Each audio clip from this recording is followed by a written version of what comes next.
ನಮಸ್ತೆ ವೀಕ್ಷಕರೇ, ನಮ್ಮ ಕರ್ನಾಟಕ ಸುದ್ದಿಗೆ ಸ್ವಾಗತ. ನಾನು ಸವಿತಾ ದೊಡ್ಡಯ್ಯ.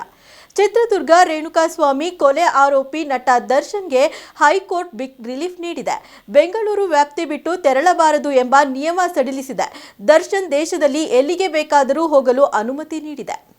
ಚಿತ್ರದುರ್ಗ ರೇಣುಕಾಸ್ವಾಮಿ ಕೊಲೆ ಪ್ರಕರಣದಲ್ಲಿ ಎರಡನೇ ಆರೋಪಿಯಾಗಿದ್ದ ನಟ ದರ್ಶನ್ಗೆ ಹೈಕೋರ್ಟ್ ಬಿಗ್ ರಿಲೀಫ್ ನೀಡಿದೆ. ಬೆಂಗಳೂರು ವ್ಯಾಪ್ತಿ ಬಿಟ್ಟು ತೆರಳಬಾರದು ಎಂಬ ನಿಯಮ ಸಡಿಲಿಸಿದೆ. ದರ್ಶನ್ ದೇಶದಲ್ಲಿ ಎಲ್ಲಿಗೆ ಬೇಕಾದರೂ ಹೋಗಲು ಅನುಮತಿ ನೀಡಿದೆ. ವಿದೇಶಕ್ಕೆ ಪ್ರಯಾಣ ಮಾತ್ರ ನಿರ್ಬಂಧ ಹೇರಿ ಜಾಮೀನು ನೀಡಿದ ವೇಳೆ ಹೈಕೋರ್ಟ್ ಹಲವು ಷರತ್ತುಗಳನ್ನು ವಿಧಿಸಿತ್ತು. ದರ್ಶನ್ ಜಾಮೀನು ಬಿಡುಗಡೆ ಪ್ರಶ್ನಿಸಿ ಪೊಲೀಸರು ಸುಪ್ರೀಂ ಕೋರ್ಟ್ ಮೊರೆ ಹೋಗಿದ್ದರು. ಹುಟ್ಟುಹಬ್ಬ ಆಚರಿಸಿಕೊಂಡ ಮರುದಿನವೇ ಮಾಜಿ ಸಿಎಂ ಯಡಿಯೂರಪ್ಪ ಅವರಿಗೆ ಮತ್ತೆ ಸಂಕಷ್ಟ ಎದುರಾಗಿದೆ. ಪೋಕ್ಸೋ ಪ್ರಕರಣದಲ್ಲಿ ಮಾರ್ಚ್ 15ರಂದು ಖುದ್ದು ಹಾಜರಾಗುವಂತೆ ಬೆಂಗಳೂರಿನ 1ನೇ ತ್ವರಿತಗತಿ ನ್ಯಾಯಾಲಯ ಸಮನ್ಸ್ ಜಾರಿ ಮಾಡಿದೆ. ಇಂದು ವಿಚಾರಣೆಯ ವೇಳೆ ಕೋರ್ಟ್ಗೆ ಸಲ್ಲಿಸಿದ ಆರಂಭ ಪಟ್ಟಿ ಪರಿಗಣಿಸಿದೆ. ಅಪ್ರಾಪ್ತೆಗೆ ಲೈಂಗಿಕ ಕಿರುಕುಳ ನೀಡಿದ ಆರೋಪದಲ್ಲಿ ಬಿಎಸ್ವೈ ವಿರುದ್ಧ 2024ರ ಮಾರ್ಚ್ 3ರಂದು ಸದಾಶಿವನಗರ ಪೊಲೀಸ್ ಠಾಣೆಯಲ್ಲಿ ಪೋಕ್ಸೋ ಪ್ರಕರಣ ದಾಖಲಾಗಿತ್ತು. ಈ ಸಂಬಂಧ ಮಾರ್ಚ್ 15ರಂದು ಖುದ್ದು ಹಾಜರಾಗುವಂತೆ ಬೆಂಗಳೂರಿನ 1ನೇ ತ್ವರಿತಗತಿ ನ್ಯಾಯಾಲಯ ಸಮನ್ಸ್ ಜಾರಿ ಮಾಡಿದೆ. ಕಿಚ್ಚ ಸುದೀಪ್ ಇಂದು ಮೈಸೂರಿನ ಚಾಮುಂಡೇಶ್ವರಿ ದೇವಸ್ಥಾನಕ್ಕೆ ಭೇಟಿ ನೀಡಿದ್ದಾರೆ. ಸಿಸಿಎಲ್ ತಂಡದ ಜೊತೆ ಚಾಮುಂಡೇಶ್ವರಿ ತಾಯಿಯ ದರ್ಶನ ಪಡೆದಿದ್ದಾರೆ. ಮೈಸೂರಿನಲ್ಲಿ ನಾಳೆ ಸಿಸಿಎಲ್ ಕ್ರಿಕೆಟ್ ಮ್ಯಾಚ್ ನಡೆಯಲಿದ್ದು, ಈ ಹಿನ್ನೆಲೆ ಸಿಸಿಎಲ್ ಟೀಮ್ ಜೊತೆ ಸುದೀಪ್ ಚಾಮುಂಡೇಶ್ವರಿ ದೇವಸ್ಥಾನಕ್ಕೆ ಭೇಟಿ ನೀಡಿ ವಿಶೇಷ ಪೂಜೆ ಸಲ್ಲಿಸಿದ್ದಾರೆ. ಮ್ಯಾಕ್ಸ್ ಚಿತ್ರದ ಸಕ್ಸಸ್ ಮತ್ತು ಬಿಗ್ ಬಾಸ್ ಕನ್ನಡ 11ರ ಶೋ ಮುಕ್ತಾಯದ ಬಳಿಕ ಸುದೀಪ್ ಅವರು ಸಿಸಿಎಲ್ನಲ್ಲಿ ಬ್ಯುಸಿಯಾಗಿದ್ದಾರೆ. ಬಾಲಿವುಡ್ನ ಬಹು ಬೇಡಿಕೆಯ ನಟಿಯಾಗಿ ಛಾಪು ಮೂಡಿಸಿರುವ ಶಿಲ್ಪಾ ಶೆಟ್ಟಿ ಮೂಲತಃ ಮಂಗಳೂರಿನವರು. 49ರ ಹರೆಯದರಲ್ಲೂ ಯುವತಿಯರ ನಾಚಿಸುವಂತೆ ಸೌಂದರ್ಯ ಹೊಂದಿದ್ದಾರೆ. ನಟಿ ಇತ್ತೀಚೆಗೆ ಕರ್ನಾಟಕಕ್ಕೆ ಆಗಮಿಸಿದ್ದು ದೇವಸ್ಥಾನಗಳಿಗೆ ಭೇಟಿ ನೀಡಿದ್ದಾರೆ.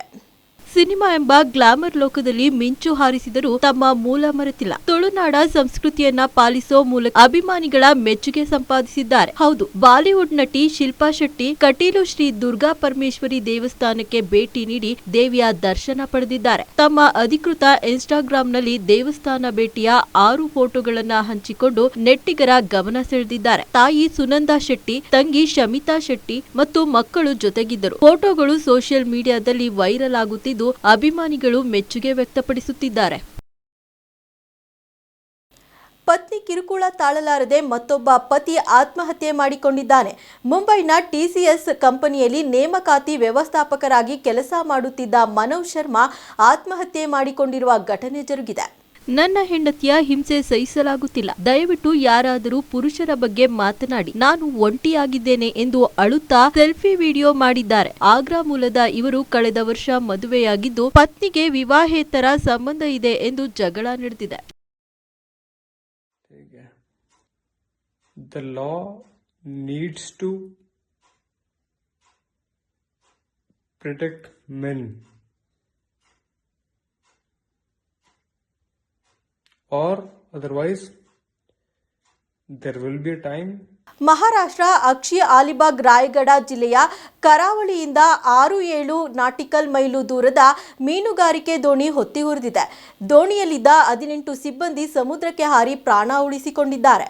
ರಾಕೇಶ್ ಗ್ಯಾನ್ ಎಂಬುವರಿಗೆ ಸೇರಿದ ದೋಣಿಗೆ ಬೆಳಗಿನ ಜಾವ 4 ಗಂಟೆ ಸುಮಾರಿಗೆ ಬೆಂಕಿ ತಗುಲಿತ್ತು. ಸಮುದ್ರದ ಮಧ್ಯೆಯೇ ಬೋಟ್ ಹೊತ್ತಿ ಉರಿಯಿತು. ತಕ್ಷಣ ದೋಣಿಯಲ್ಲಿದ್ದ 18 ಮಂದಿ ಸಮುದ್ರಕ್ಕೆ ಹಾರಿ ತಮ್ಮ ಪ್ರಾಣಗಳನ್ನ ಉಳಿಸಿಕೊಂಡಿದ್ದಾರೆ. ಭಾರತೀಯ ಕರಾವಳಿ ಕಾವಲು ಪಡೆ ಮತ್ತು ನೌಕಾಪಡೆ ಎಲ್ಲರನ್ನ ರಕ್ಷಿಸಿದೆ. ಉತ್ತರ ಭಾರತದಲ್ಲಿ ಭಾರೀ ಹಿಮಪಾತವಾಗುತ್ತಿದೆ. ಇದರಿಂದಾಗಿ ಜಮ್ಮು ಮತ್ತು ಕಾಶ್ಮೀರ, ಉತ್ತರಾಖಂಡ ಮತ್ತು ಹಿಮಾಚಲ ಪ್ರದೇಶದಲ್ಲಿ ಸಂಚಾರಕ್ಕೆ ತೀವ್ರ ಅಡಚಣೆ ಉಂಟಾಗಿದೆ. ರಾಮ್ರಾ ಮತ್ತು ಕಾಚಿಗುಂಡ್ ನಡುವಿನ ರಸ್ತೆಯಲ್ಲಿ ಹಿಮ ಬಿದ್ದಿರುವುದರಿಂದ ಜಮ್ಮು ಮತ್ತು ಕಾಶ್ಮೀರ ರಾಷ್ಟ್ರೀಯ ಹೆದ್ದಾರಿಯನ್ನು ಮುಚ್ಚಲಾಗಿದೆ. ಹೀಗಾಗಿ ಉದಯಪುರದಲ್ಲಿಯೇ ವಾಹನಗಳನ್ನು ನಿಲ್ಲಿಸಲಾಗಿದೆ. ಹಿಮಪಾತದಿಂದಾಗಿ ಕಾಶ್ಮೀರ ಕಣಿವೆಯಲ್ಲಿ ಮಾರ್ಚ್ 7ರವರೆಗೆ ಶಾಲೆಗಳಿಗೆ ರಜೆ ಘೋಷಿಸಲಾಗಿದೆ.